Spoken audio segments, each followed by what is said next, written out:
Bismillahirrahmanirrahim. Assalamualaikum warahmatullahi wabarakatuh. Izin memperkenalkan diri, nama saya Fitria Dwi Sagita dengan NIM 185100185. Program Studi Pendidikan Matematika Fakultas Pendidikan Matematika dan Sains IKIP Siliwangi. Sebelumnya saya mengucapkan banyak terima kasih kepada Profesor Dr. Hajais Eti Rohaiti selaku dosen pembimbing 1 saya dan juga Ibu Dr. Ripimaya MPD selaku dosen pembimbing 2 saya.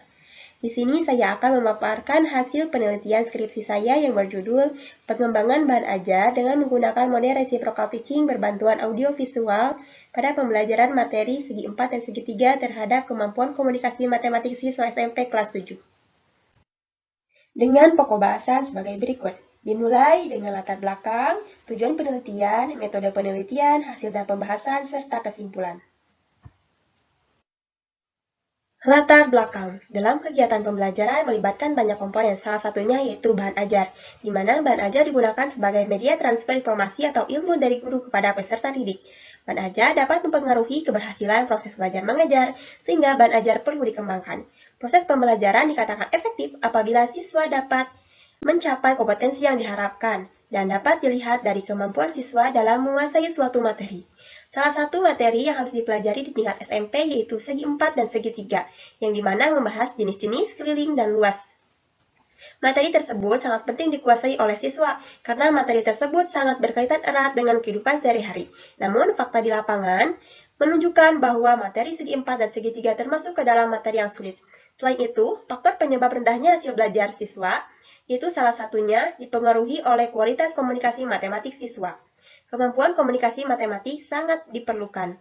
Dengan memiliki kemampuan tersebut, siswa dapat memiliki pandangan yang lebih luas tentang matematika, memiliki sikap logis dan cermat dalam menggunakan matematika, serta untuk memecahkan masalah dalam pembelajaran matematika.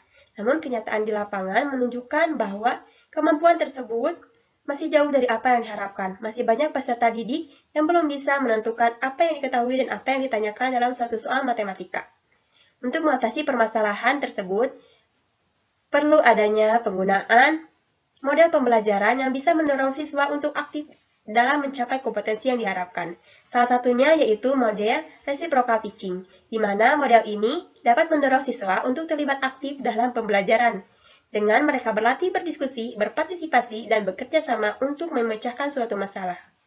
Untuk melengkapi bahan ajar yang dikembangkan dalam penelitian ini, juga dengan berbantuan teknologi, di mana dalam penelitian ini, peneliti mengembangkan sebuah bahan ajar dengan menggunakan model reciprocal teaching berbantuan audio visual, yang berbentuk video pembelajaran yang disimpan di laman YouTube, sehingga siswa bisa kapan saja dan di mana saja untuk belajar matematika. Pembelajaran audiovisual dapat memperlancar pemahaman dan memperkuat ingatan.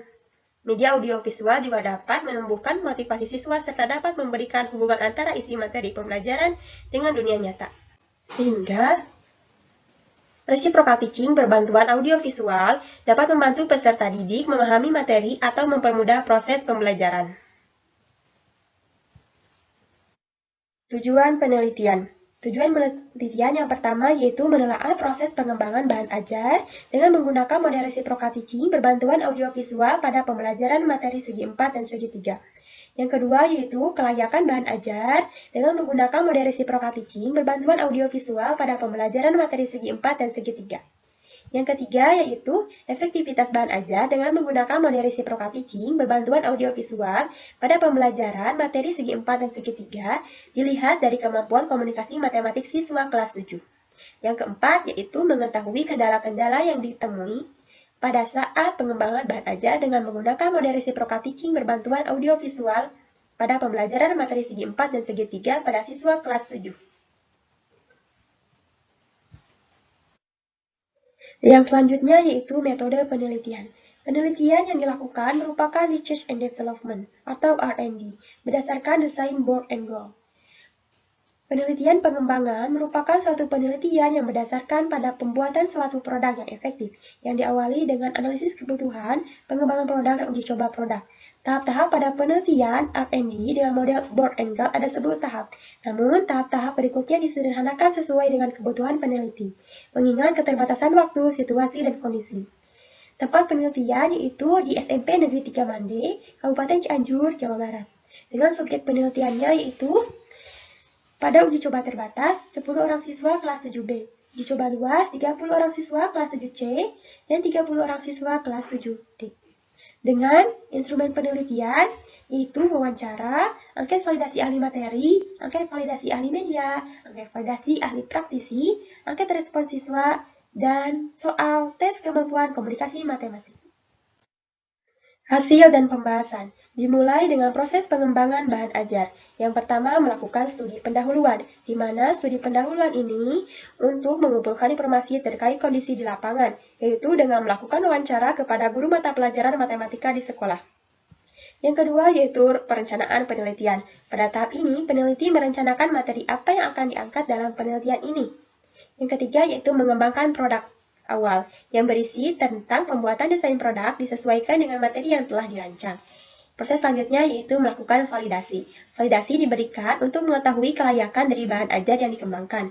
Validasi bahan ajar ini diberikan kepada ahli materi, ahli media, dan praktisi. Setelah dilakukan validasi, didapatlah sebuah draft produk. Kemudian, dilakukan uji coba terbatas, yaitu dengan melakukan skema pembelajaran dengan menggunakan LKPD yang telah dibuat. Di akhir pertemuan, diberikan angket kepada siswa dan post-test. Hal tersebut juga dilakukan pada uji coba luas.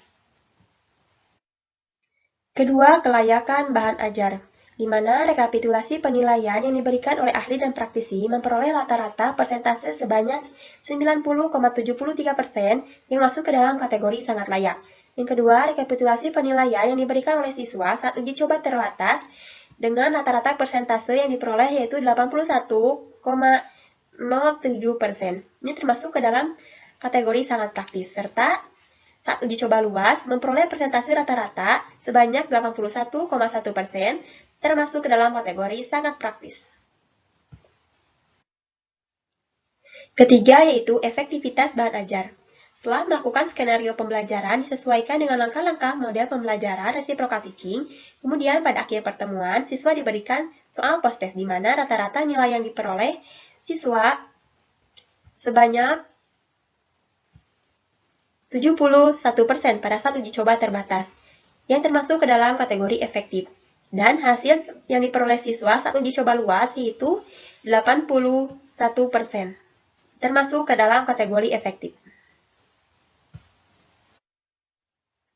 Dan yang keempat, kendala-kendala yang ditemui saat penelitian dan pengembangan. Yaitu yang pertama, kesulitan dalam pembuatan video pembelajaran, di mana dalam pembuatan video pembelajaran ini membutuhkan ruang penyimpanan yang sangat besar. Sehingga peneliti diharuskan untuk mengosongkan penyimpanan di handphone. Yang kedua yaitu kesulitan dalam mencari validator ahli. Yang ketiga yaitu ketika proses pembelajaran. Peneliti mengalami beberapa kesulitan, yaitu seperti kesulitan mengubah kebiasaan belajar siswa selama ini, yaitu hanya duduk menyaksikan gurunya menerangkan. Kedua, kesulitan ketika pembentukan kelompok. Ada beberapa siswa yang hanya ingin berkelompok dengan temannya saja. Terakhir yaitu siswa menghiraukan instruksi dari peneliti. Kesimpulan.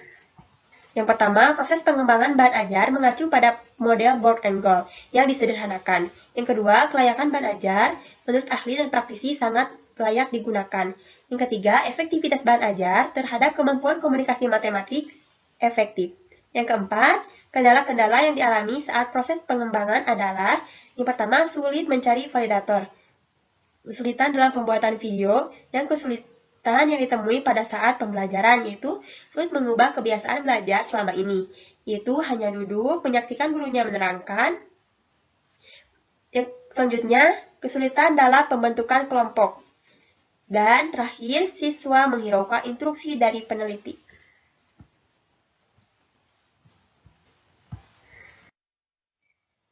Cukup sekian pemaparan hasil penelitian skripsi saya.